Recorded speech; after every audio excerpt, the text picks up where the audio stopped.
Já se perguntou como um falso deus, como Baal, conseguiu desviar a adoração de tantas pessoas na antiguidade?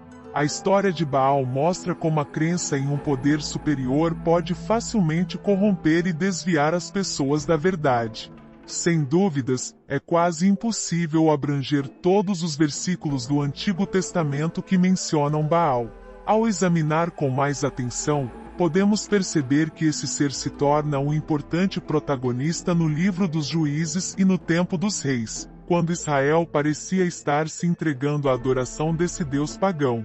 Ao ler as Escrituras, é possível notarmos que o nome Baal tem uma conotação negativa, sendo mencionado repetidamente como um deus que deve ser rejeitado. Mas, o que as Escrituras têm a dizer sobre esse ser enigmático, que é relatado na Bíblia? Por que Deus repreende tanto a nação de Israel por adorá-lo? É o que você vai descobrir neste vídeo. Seja bem-vindo ao nosso canal e se você ainda não é inscrito, inscreva-se e ative o sininho para receber nossos vídeos sempre em primeira mão. Sem mais demora, vamos ao conteúdo. Baal era o deus supremo dos deuses cananeus. Baal significa Senhor Mestre Possuidor, ou marido.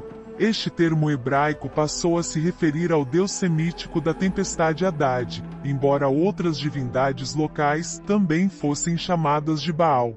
Cerca de 4.000 anos atrás, os cananeus eram uma nação que dominava parte do Oriente Médio, habitando cidades que atualmente correspondem a áreas do Líbano, Israel, Jordânia e Síria.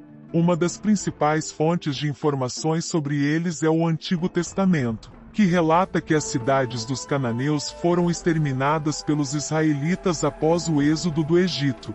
Os cananeus são mencionados mais de 150 vezes nas Escrituras. Eles eram conhecidos por serem um povo perverso e extremamente idólatra, descendentes de Canaã, o neto de Noé, filho de Cã, como mencionado em Gênesis 9:18. Canaã foi amaldiçoado por causa do pecado dele e de seu pai Cã, contra Noé.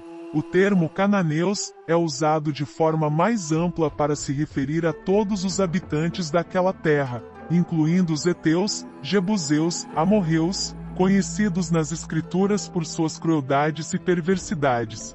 Os cananeus eram uma nação profundamente religiosa, como mencionado nas Escrituras, e uma de suas principais divindades era Baal.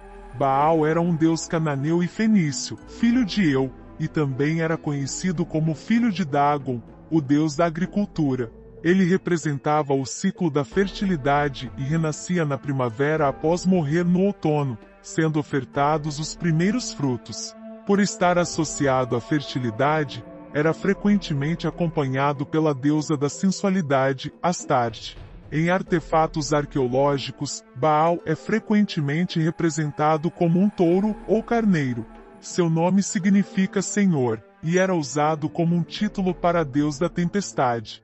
Baal era associado à realeza e juramentos em textos antigos do Oriente que datam do final do terceiro milênio antes de Cristo até o período romano. Seu nome aparece como testemunho de vida em tratados internacionais. Por mais de 2.000 anos, Baal foi venerado como um poderoso deus e patrono da humanidade nas tradições religiosas e míticas ocidentais. De acordo com o relato dos cananeus, este deus derrotou Eu e tinha associações com o sol e o trovão. Entre todos os deuses estrangeiros com os quais os israelitas entraram em contato, Baal parecia ser um dos mais difíceis de resistir, e algumas vezes era até mesmo reverenciado pelo povo de Deus, embora o Senhor muitas vezes se enfurecesse com isso. Baal se torna um personagem recorrente no livro dos Juízes e durante o tempo dos reis, quando Israel parecia sucumbir a esse deus pagão. O filho de Ezequias reconstruiu os templos e santuários de Baal e da deusa cananeia. No entanto, em vez de derrubá-lo, Acais, filho de Jotão, reconstruiu os altares que seu pai, Ezequias, havia destruído. Acais também ergueu altares a Baal e fez um poste sagrado, assim como Acabe, rei de Israel, havia feito. Essa idolatria levou a um dos episódios mais famosos da história de Israel, quando o profeta Elias confrontou os profetas de Baal em um desafio espiritual. Em primeiro lugar, Deus mostrou que ele, não Baal, controlava a chuva através do envio de uma seca que durou 3 anos e meio. 1 Reis 17, 1. Então Elias convocou um confronto no Monte Carmelo para provar de uma vez por todas quem era o Deus verdadeiro. Durante todo o dia, 450 profetas de Baal pediram ao seu Deus para enviar fogo do céu. Certamente uma tarefa fácil para um Deus associado com relâmpagos. Mas não houve voz, nem resposta, nem atenção alguma. Após os profetas de Baal desistirem, Elias fez uma oração simples, e Deus respondeu imediatamente com fogo do céu, queimando o altar que estava encharcado de água. A prova foi esmagadora, e o povo caiu de rosto em terra e disse: "O Senhor é Deus." Todos os 450 profetas de Baal foram mortos. Os devotos de Baal entravam num tipo de estado de transe acompanhado de muita histeria, e tentavam agradá-lo mutilando seus próprios corpos. 1 Reis 18, 28.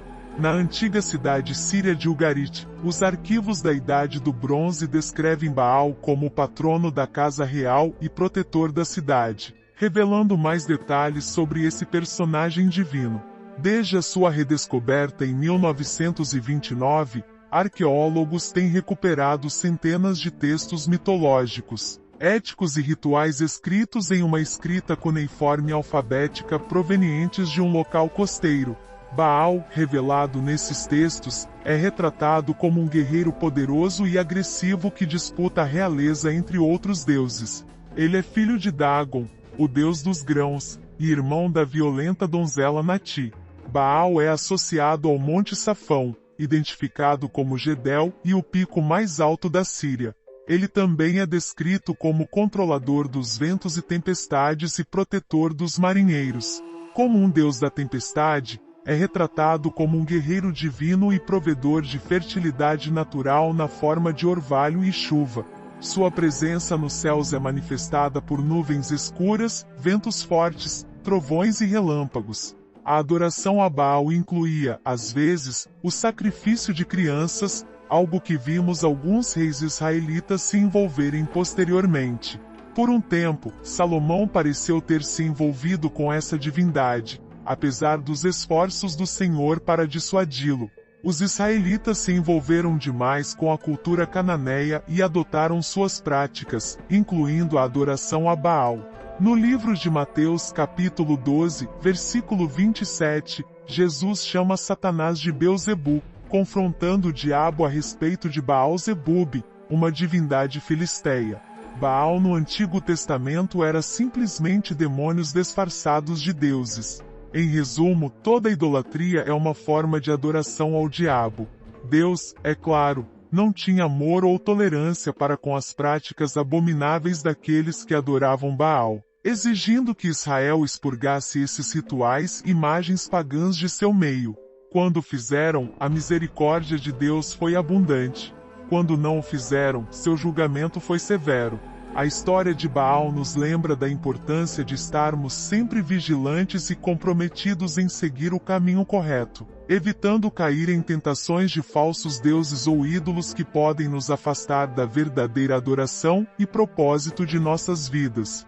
Se você gostou, deixe seu like e não esqueça de se inscrever no canal. Deus te abençoe.